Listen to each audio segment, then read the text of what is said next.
giant industries right now, and the airlines and the cruise lines that are actually on the brink of bankruptcy, and no one is really talking about this.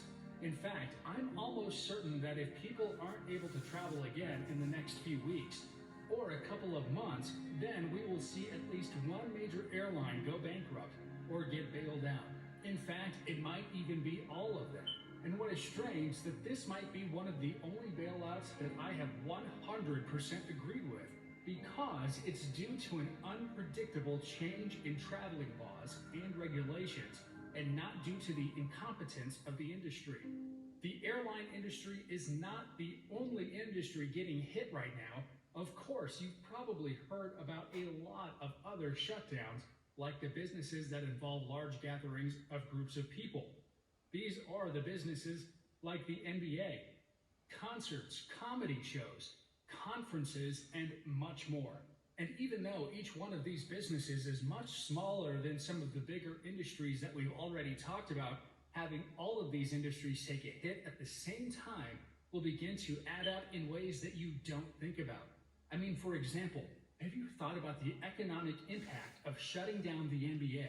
You might think that the only people who will get hurt are the players, the owners, maybe the broadcasters, but that isn't true, because the people that will be most affected are the arena workers who are expecting to have a stable weekly paycheck, but all of a sudden have no source of income.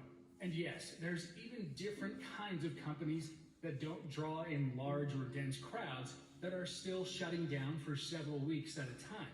The best two examples are Nike and Apple, who have shut down all of their stores in hopes to stop the spread of the virus throughout the world.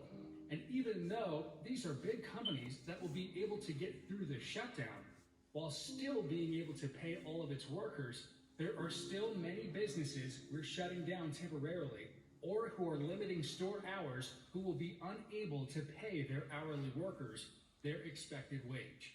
And what about the stores and small businesses that do keep their doors open during this time? Well, this early data is pretty terrifying. Let's take the restaurant business, for example. There are apps like Resy and OpenTable, which are used to book tables at restaurants, and they're reporting that covers are down between 30 to 65% in areas like New York and Washington.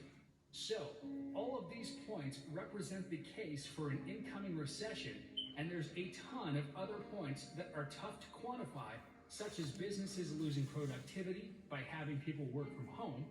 There was a sharp drop in oil prices recently, and there's a ton of other economic indicators that signal a really bad economy coming in the future. But this does not mean that a horrible recession is a for sure thing. You see, there are ways to at least mitigate some of the short-term consequences of a recession. For example, one action that several countries have done, like Canada and the United States, is that they have set up a loan program where small business owners are able to take out interest-free loans in hopes to prevent their businesses from shutting down during the next 6 to 12 months. Another thing is, as mentioned earlier, using taxpayer money to help bail out core infrastructure companies, such as airlines, might help prevent large companies from going bankrupt. The one thing that can't be prevented is the slowdown of the economy that we have already experienced in the last few weeks, and this will likely continue for the foreseeable future. You see, governmental action can only get you so far during a recession.